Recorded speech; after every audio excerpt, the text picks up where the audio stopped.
할렐루야. 힘이 들어도 일이 안 풀려도 고난을 당해도 사시사철 으라차차.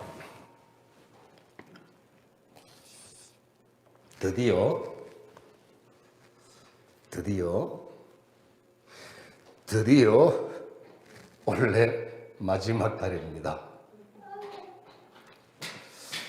원래 초부터 코로나19 광풍이 부는 바람에 많은 사람들이 이 해를 제대로 넘길 수 있을까 하는 걱정을 많이 했는데 사니까 사라지죠.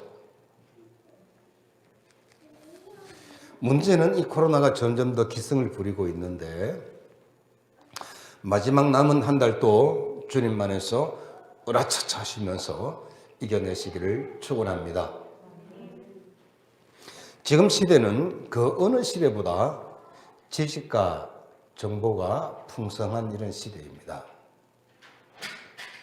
우리는 이 스마트폰 한 대만 있으면 우리가 원하는 지식은 무엇이든지 얻을 수 있는 이런 세상을 살고 있습니다. 저도 요즘은 유튜브를 틈만 나면 보게 되어지는데요. 요즘 아예 이 영어 공부에 이 삘이 꽂혀가지고 이 달리면서도 저는 유튜브 영어 학습극을 틀어놓고 있고요. 틈만 나면 보고 있는데 정말 옛날에 영어 공부하던 차원이 다를 정도로 굉장히 쉽게 또 아주 그 머리에 쏙쏙 들어오게 잘 돼 있더라고요. 그동안 늘 공중파를 통해서만 방송국에서 보여주는 것만 이런 보다가 내가 필요한 것들은 스마트폰 하나만 있으면 다 찾을 수가 있어요. 참 세상이 많이 발전했다는 것을 절감하고 있습니다. 그런데 옛날에는 우리 조상들이 지식이 우리만큼 없어도 우리만큼 또 먹지 못해도 주어진 삶을 잘 살아내셨잖아요. 어쨌든. 근데 현대인들은 조상들보다도 훨씬 더 많은 지식을 가지고 또 훨씬 더 기름진 음식을 먹는데도 불구하고 이 조상들만큼 삶을 잘 살아내지 못하는 것 같아요.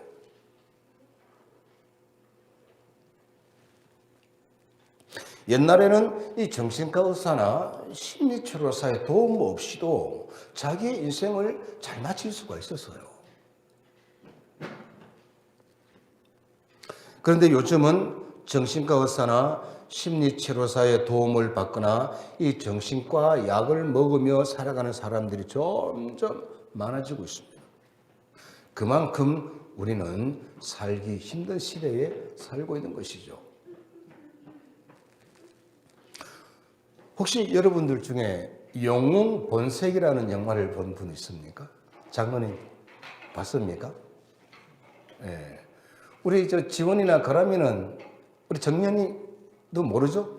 1980년대 후반에 나오냐. 물론 그 중에 몇 차례 재방영된 걸 알고 있는데 적어도 80년대, 90년대를 청년 시대를 살았던 사람들에게는 장 집사님 영웅 본색 보셨어요? 집사님도 보셨어요? 예.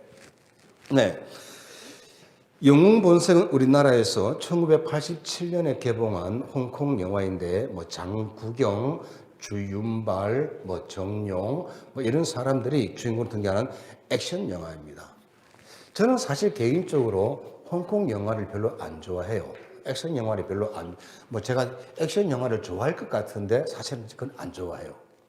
그래서 영웅 본색의 영화도 사실 저는 못 봤습니다. 그러나 이 80년 후반과 90년대 초에 우리나라의 젊은 사람들로부터 많은 인기를 얻었는데 그 영화의 주인공들이 롱 바바리 코트에 선글라스를 딱 끼고 나오는 수도 있는데 하여튼 그때부터 우리나라에도 이 롱코트에 선글라스.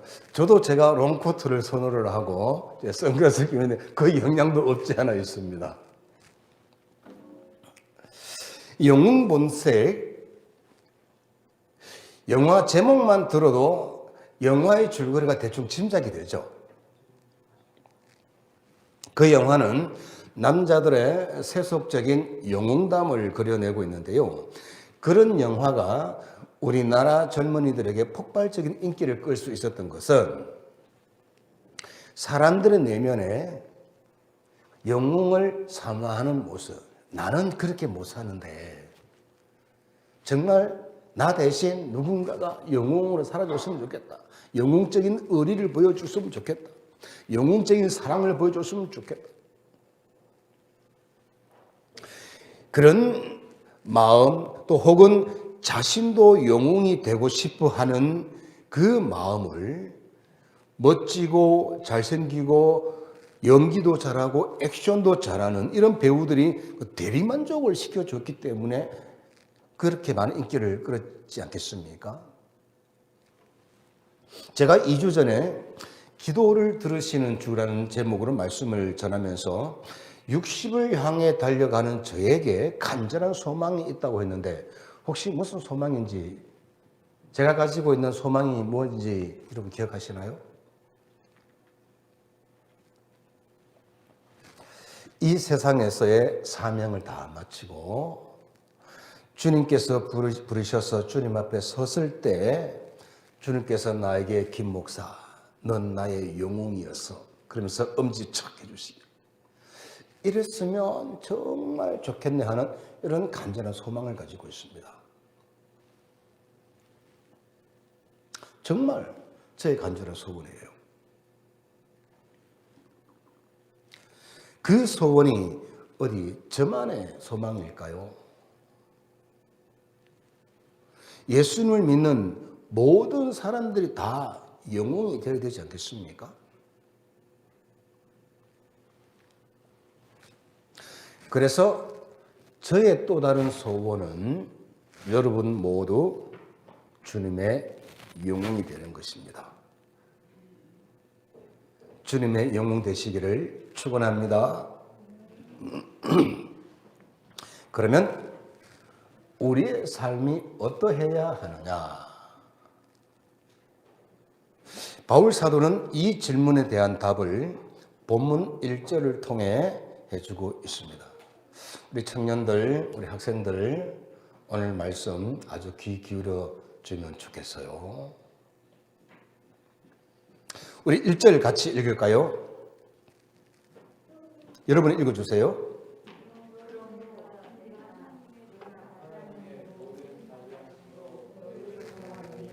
너희 몸을 하나님 기뻐하시는 거룩한 산 제물로 드려라. 네. 로마서는 1장에서 11장까지는 예수님을 믿는 데 필요한 구원 교리를 세부적으로 다루고 있고 12장부터는 그 교리를 가지고 어떻게 이 세상을 살아가면서 하나님의 영광을 드러낼 것인가, 주님의 영웅으로 살아갈 것인가 라는 이런 생활 교리들을 다루고 있습니다. 여기서 잠깐 영웅 본색이란 말의 뜻을 알아보겠습니다. 영웅 본색은요, 영웅이 가지고 있는 본래의 컬러, 본래의 색을 말하는 거예요. 이 영웅 본색의 영화의 영어 제목은 A Better Tomorrow, 즉 보다 나은 내일, 이런 뜻을 가지고 있어요. 즉 영웅은, 종합하면 영웅은 기본적으로 보다 나은 내일을 추구하는 이런 색깔을 가지고 있다고 이렇게 할 수가 있는데 조금 더 구체적으로 설명할 필요가 있습니다. 영웅은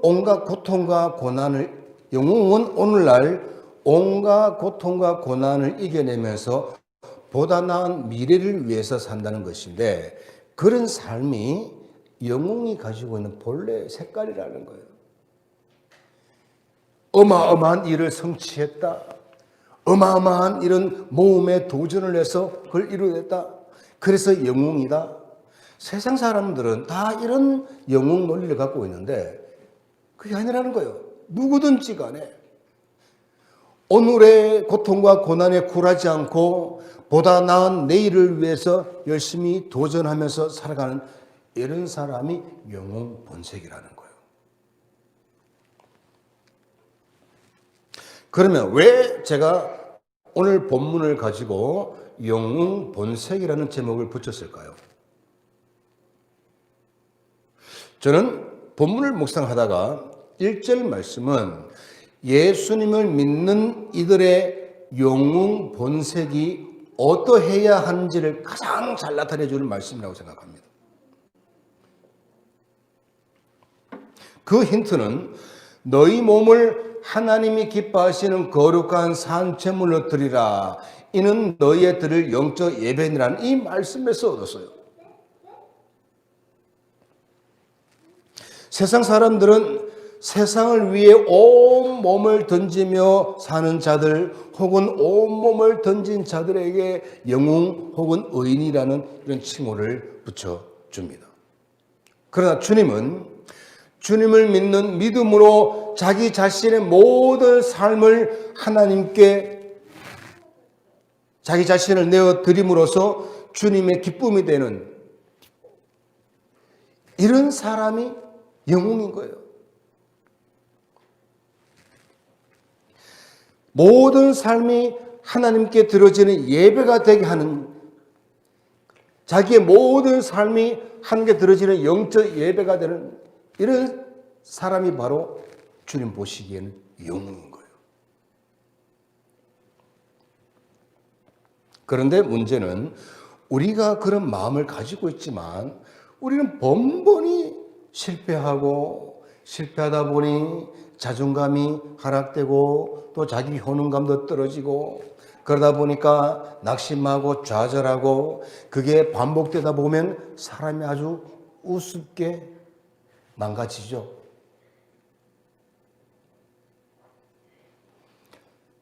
다시 한번 말씀드리지만 여러분 남이 나를 망가지게 한다고 생각하지 마십시오.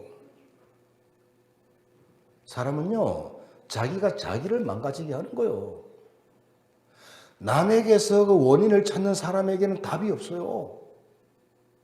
그러나 실패도 좌절도 낙심도 패배도 내 속에서 원인을 찾을 때 이런 사람은 다시 일어설 수 있는 기회를 얻게 되어지는 거예요.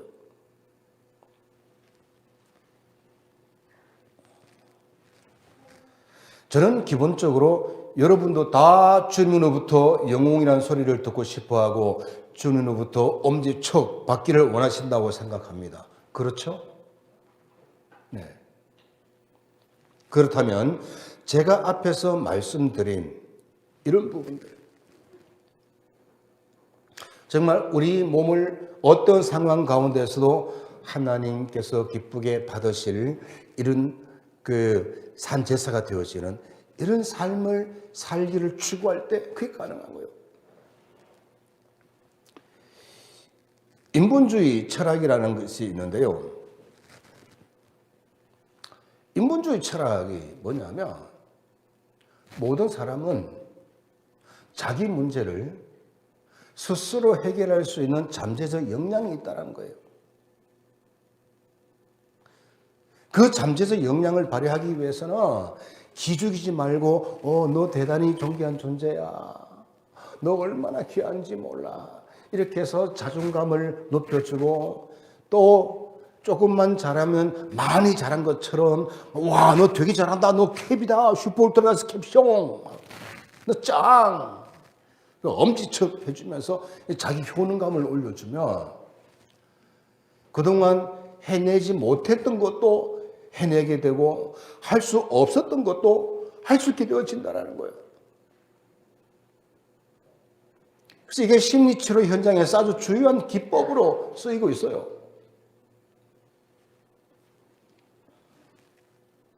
그런데요. 그런데 왜 점점 더 사람들이 멘탈이 붕괴가 되고 점점 더 좌절하는 사람들이 많아져 가는 거죠? 그게 좋은 답인 것 같지만 사실 궁극적인 답은 아니라는 거예요. 저도 제가 프로그램을 진행할 때는 자존감 회복과 자기 효능감, 정신 여기에 많은 포커스를 맞춰요. 우리 동네 꼬맹이들, 발달장애 아동들 다룰 때도 그래요. 그렇지만 우리는 그 세상적인 이론과 방법을 뛰어넘는 그 무엇이 있어야 되는 거예요. 그것이 뭐냐? 성령의 능력인 겁니다. 성령의 능력을 덧입을 때 우리는 인본주의의 철학과 치료 방법을 뛰어넘을 수가 있는 거예요. 우리 학생들 정말 잘 들어요. 오늘 말씀 귀를 기울여 들으면 진짜 여러분 인생이 달라질지도 몰라요.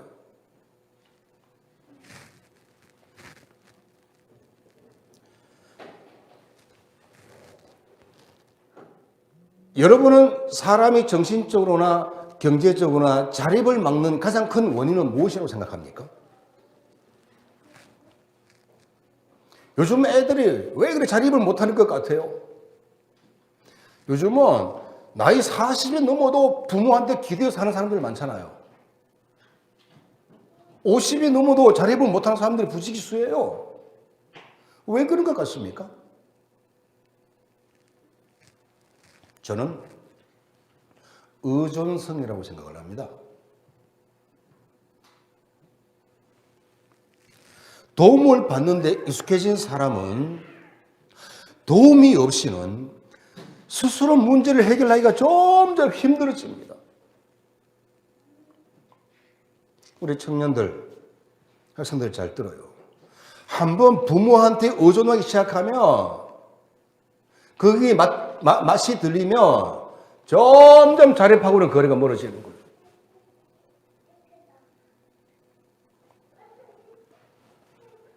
우리나라 사회복지 프로그램 중에 저소득층을 대상으로 한 자활 프로그램이라는 게 있습니다. 예전에는 그냥 자활 후견 기관이란 이런 표현을 썼고, 그 다음에는 이제 사회적 기업, 또 뭐 협동조합 이런 식으로 많이 이제 바뀌어 오고 있는데, 정부 예산으로 자활 기관을 만들고 대상자들에게 일자리를 만들어 주어서 경제적으로 자립을 할 수 있도록 도와줍니다. 그런데요,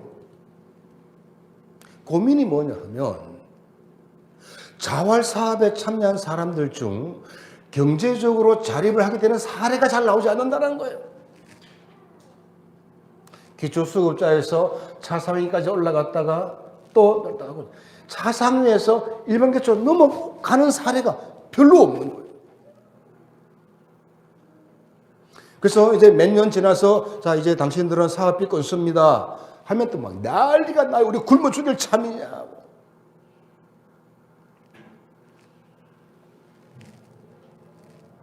그게 그러다가 이제 사회적 기업 지원 제도가 마련되어지고 또 사회적 협동조합 제도도 마련되어서 이 시행을 해봐도 뭐 예를 들어서 사회적 기업으로 예비 인정을 받게 되어지면 한 3년간 운영비도 인건비도 이렇게 지원을 해준단 말이에요 이제. 근데 3년이 끝나면 자립을 하느냐? 자립을 못하니까 그것이 다 끊는다 하면 난리가 나는 거예요.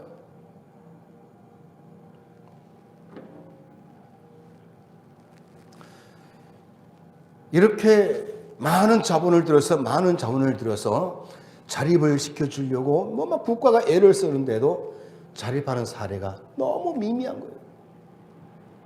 교계에도 한 번 미자립 교회는 영원한 미자립 교회라는 말이 있습니다. 여러분, 우리 교회와 같이 개척된 저희 노예 소속의 여러 교회들이 있거든요. 근데 지금도 여전히 외부 지원에 의지해서 살아가는 교회들이 있습니다. 제가 그걸 결코 비난하는 게 아니에요. 그렇게라도 교회가 유지되는 것이 그것도 은혜죠. 하물며 우리 교회보다 더 오래전에 개척된 교회도 여전히 미자립 상태로 있는 교회들이 많아요. 정말 우리 교회는 하나님의 은혜예요. 장로님, 그렇지 않습니까? 누구보다도 개척교회 실태를 장로님 잘 아실 거예요.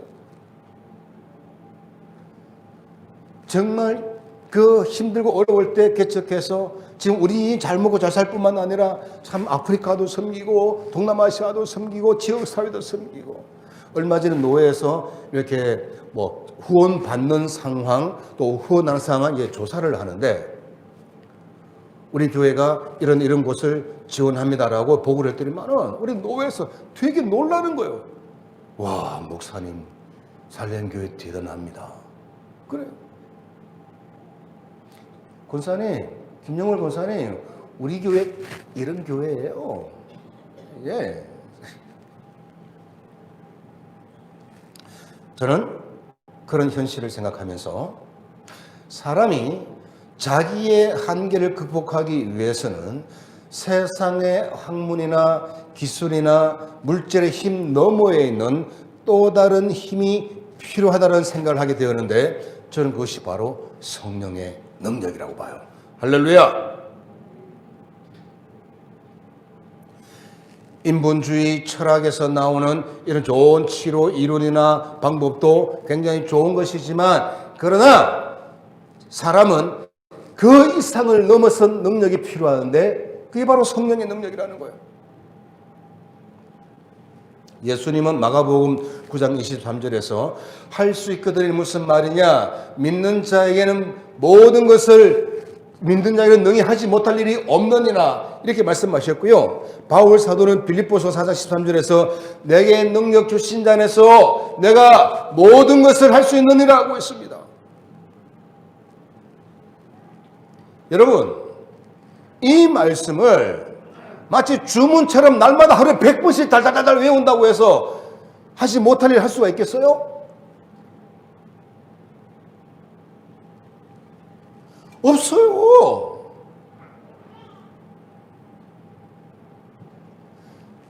예훈아, 그렇지 않니? 백날 달달달달 외워도 네 성적을 갑자기 막 몇십 동 올릴 수는 없어. 내가 어떤 일을 하기 위해서는 첫째, 내 머릿속에 그 일에 대한 지식이 있어야 하고요. 둘째는 내 손과 발이 그 일을 할 수 있는 기술이 있어야 합니다. 문제는 지식도 있고 기술도 있는데, 세상은 내가 가진 지식과 기술을 발휘하여서 내가 하고 싶은 일을 해서 열매를 맺도록 가만 놔두느냐는 거예요. 가만 안 놔두잖아요. 그러면 너 공부하려고 하는데 세상이 가만 안 놔두지. 자꾸 공부를 못하게끔 자꾸 하지.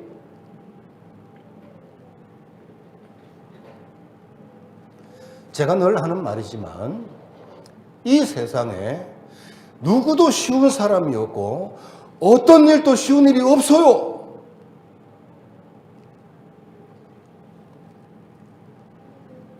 예수님께서 하신 말씀이나 바울 사도가 한 말에는요, 기본적인 전제 조건이 있습니다. 믿는 자에게 성령의 능력이 임할 때 나의 지식과 나의 기술이 빛을 발하여서 할 수 없는 일을 하게 한다는 거예요.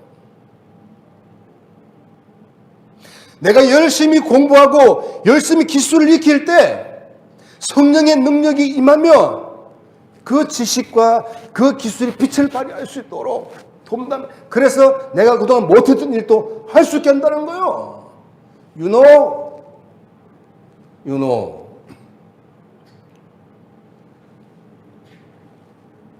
좀 더 구체적으로 말씀드리겠습니다. 귀를 열고 마음을 열고 들어주시면 좋겠습니다. 인간을 가리켜서 전인적인 존재라고 합니다.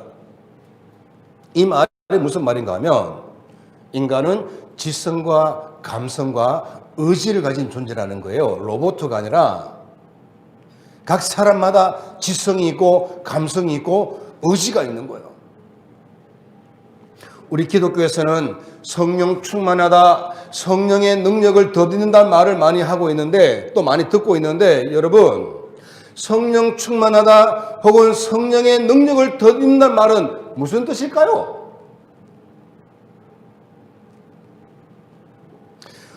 우리의 이성의 기능이나 감정의 기능이나 의지의 기능의 작동이 중지가 되고 성령이 대신하는 것이 성령이 충만한 사람이고 성령의 능력을 덧입는 것일까요? 본문 2절로 3절 말씀을 같이 읽겠습니다.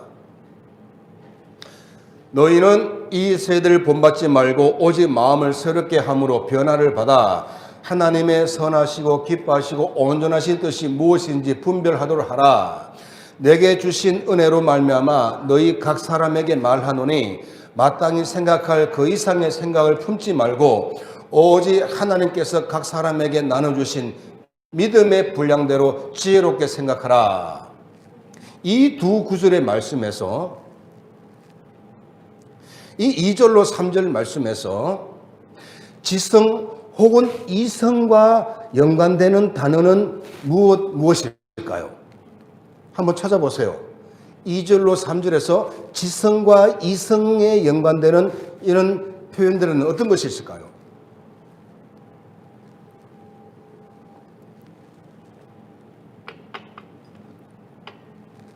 다음 주부터는 여기 가습기를 좀 꼭 해주세요. 입이 막 바짝바짝 열기가 오니까. 지금 아니 켜놓으세요. 추우니까.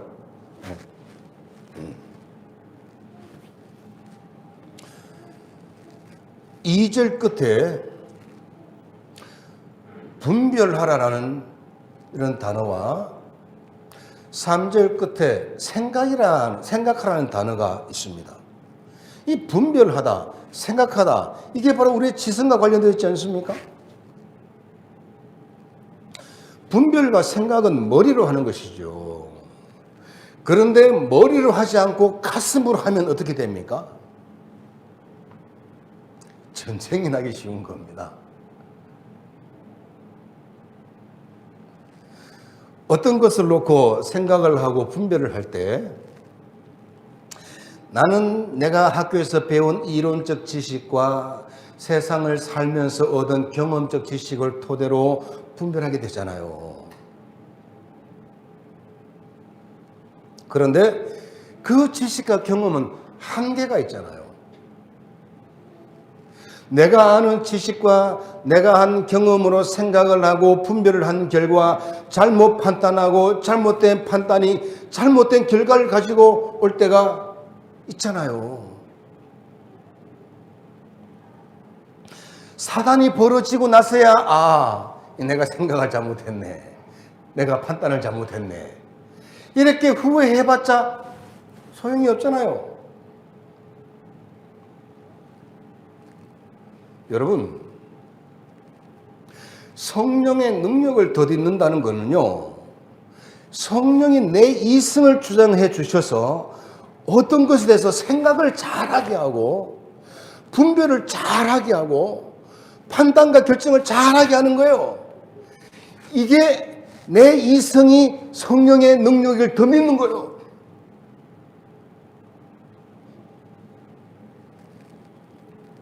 설령 나의 지식이 짧고 나의 경험이 짧다 할지라도 내가 지혜롭게 생각하고 지혜롭게 분별하는 것을 통해 주님의 영광을 가리는 것이 아니라 오히려 주님의 영광을 드러내게 해주는 것, 이것이 나의 이성의 성령의 능력을 덧입는 거예요.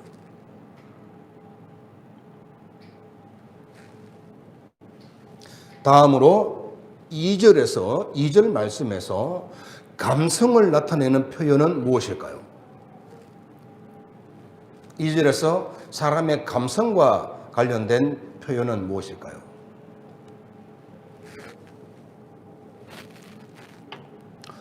마음을 새롭게 함으로 변화를 받아.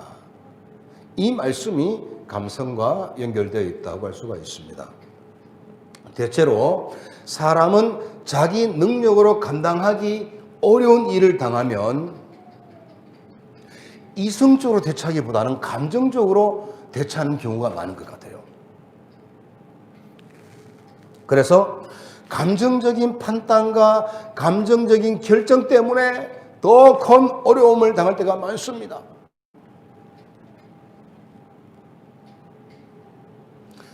뭘 도전이 주어지면 내가 이성적으로 판단하기보다는 감정적으로 나 싫어, 나 안 해. 이렇게 해서 잃어버린 게 더 많잖아요.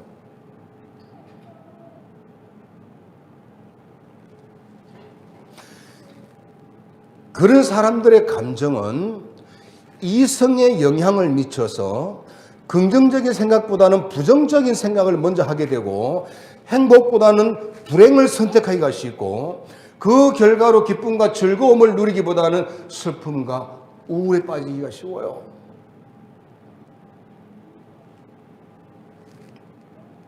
그런데요, 사람이 성령을 더듬게 되면요, 어려운 일을 당할 때도 자기의 마음을 컨트롤할 수가 있는 거예요. 여기서 마음을 컨트롤한다는 거는요, 어려운 일을 당했을 때도 마음의 평안을 누리게 하고, 그래서 나의 이성이 부정적인 생각보다는 긍정적인 생각을 하게 하고, 불행보다는 행복을 선택할 수 있게 한다는 거예요. 내 마음이 평안을 누릴 때 내 이성적 사고는 정상적으로 작동하게 되어지는 거예요. 앞에서 말씀드렸지만 오늘날의 사람들은 옛날 사람들에 비해서 지식이 월등히 뛰어납니다. 그러나 현대인들은 옛 사람들에 비해서 감정의 컨트롤 능력이 떨어지는 것 같아요.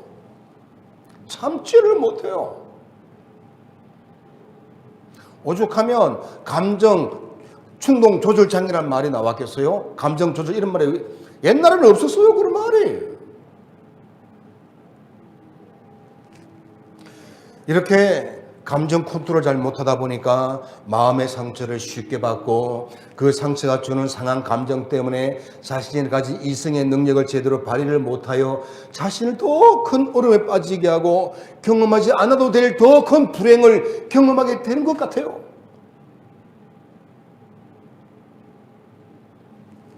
그런데 우리가 성령을 더듬게 되면요, 힘들고 어려운 일을 당하여 마음이 무너지고 우울하고 슬프고 힘들고 그래서 불행한 감정이 가득해 있는 내 마음이 평안으로 가득해지고 평안해진 내 마음속에 기쁨과 행복이 채워지는 것을 느낄 수가 있는 겁니다. 하물며 당장 내일이 답이 없을 때에도 성령의 능력을 덧입으면 내 마음에는 강 같은 평화가 흐르는 거예요. 그러면 머릿속을 가득 채우고 있는 부정적인 생각은 긍정적인 생각으로 바뀌고 그러면 나는 불행을 선택하기보다는 행복을 선택하게 되는 것이죠. 마지막으로 질문하겠습니다. 1절 말씀에서 이성과 관련된 표현은 뭐가 있을까요? 1절 말씀에서 이성과 관련된 말씀.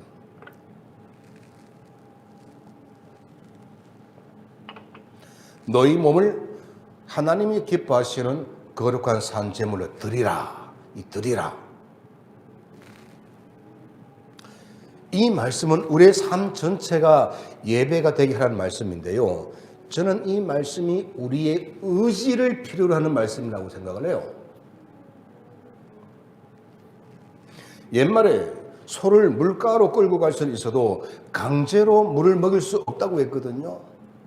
저는 어릴 때 소를 키워봤기 때문에 잘 알아요. 진짜 물가로는 제가 데리고 갔지만은 그 물을 먹이지 못했던 경험이 여러 번 있습니다. 아무리 잡아당겨도 안 돼요. 여러분, 소는 힘이 엄청 세잖아요. 그래서 농사를 지을 때 소를 이용하지 않으면 사람이 감당이 안 됐잖아요. 그런데 소가 한번 고집을 부리면요, 황소 고집이란 말이 왜 나왔겠어요? 소가 한번 고집을 부리면 사람이 어떻게 할 수가 없어요. 힘이 워낙 세다 보니까. 그런데 그 고집 센 소를 부릴 수 있는 방법이 있어요. 소의 가장 약한 부분이 어딘지 아세요? 네, 코입니다. 코가 제일 약해요.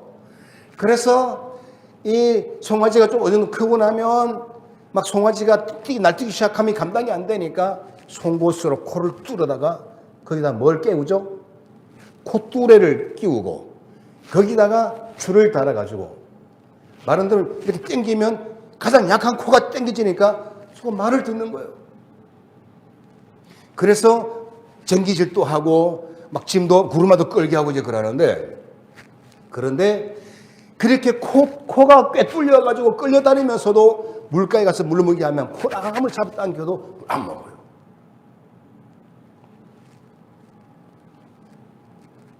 자기가 마시고 싶어야 마시는 겁니다. 다시 본문으로 돌아가서 너희 몸을 하나님이 기뻐하시는 거룩한 산제물로 드리라. 이는 너희가 드릴 영적 예배니라. 네, 분명히 이 말씀, 은혜로 말씀 우리가 다 알아요. 다 아멘 아멘 해요.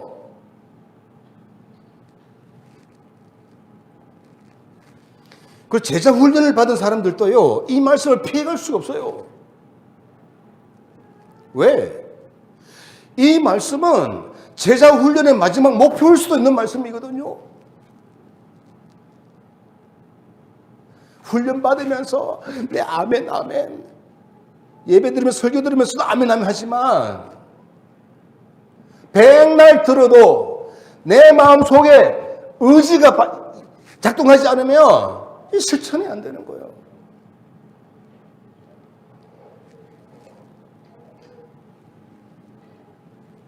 저는 앞에서 웬만큼 신앙 있는 사람이라면 자신이 주님 앞에 섰을 때 주님이 너는 나의 영웅이었노라 그러면서 엄지척 해주시기를 바라는 마음을 다 가지게 된다고 했습니다.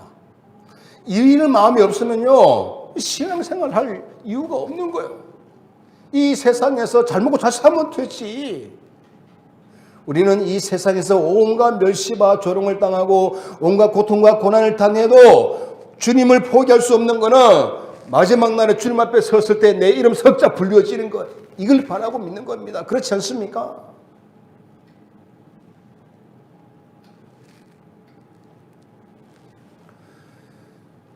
그러면서 저는 그런 소망을 갖고 있으면서 또 주님의 영웅이 되는 삶이란 바로 자신의 모든 삶을 주님께 드리는 삶이라고 했습니다. 이게 영웅 본색이라고 했습니다. 그런 삶은 어떻게 가능합니까?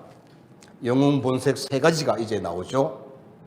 첫째는 세 번째 영웅이 가진 색은 나의 의지에 성령의 능력이 임하여야 하는 거예요. 내 의지가 될 수 있으면 짐을 안 지려고 하고, 될 수 있으면 힘든 일 안 하려 하고, 될 수 있으면 적은 노력으로 많은 것을 누리게 하는 이런 의지에 따라서 내가 생각을 하는데, 성령의 능력이 임하면 나의 의지가 주님을 기쁘시게 하는 쪽으로 움직이는 거예요. 그러니까 내 몸도 움직이는 거예요. 그렇지 않습니까?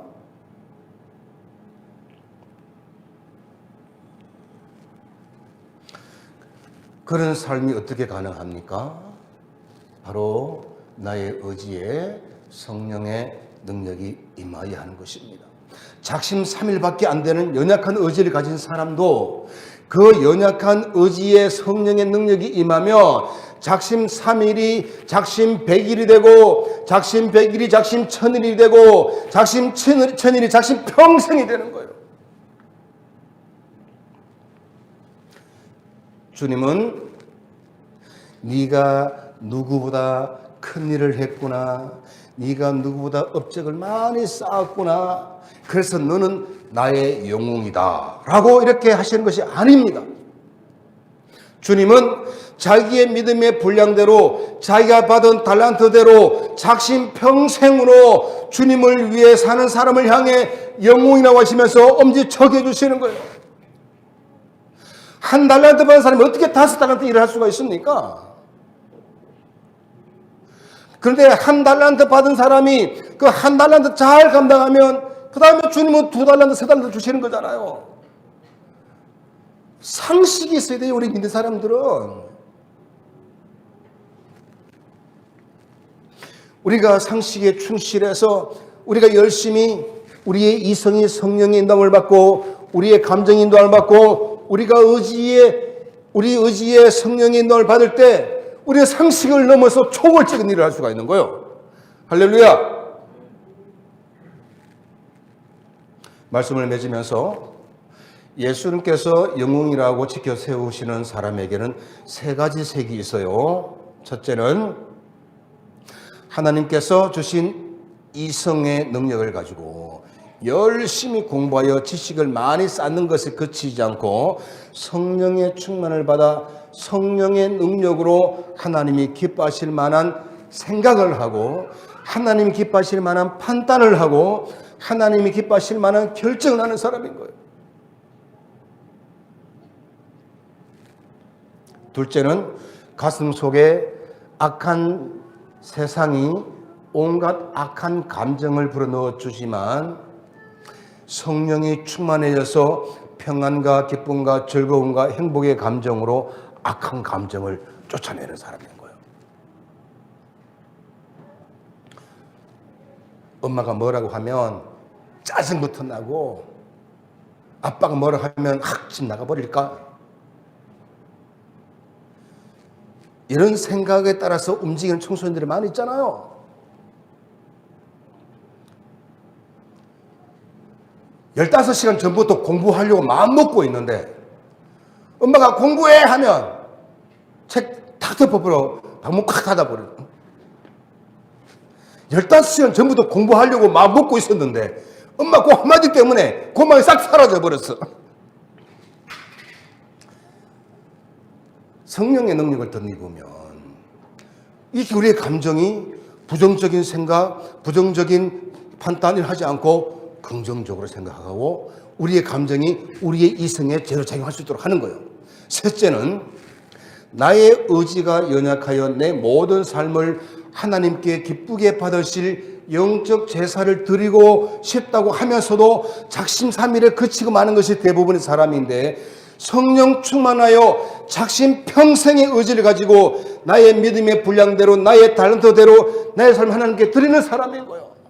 영웅 본색 세 가지, 내 이성이 성령의 지배를 받고 내 감정이 성령의 지배를 받고 내 의지가 성령의 지배를 받는 이런 세 가지 색을 가진 사람.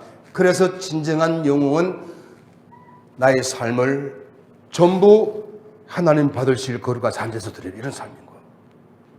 이런 사람이 주님의 영웅인 거예요. 그러나 차차 못 일어서시길 바랍니다.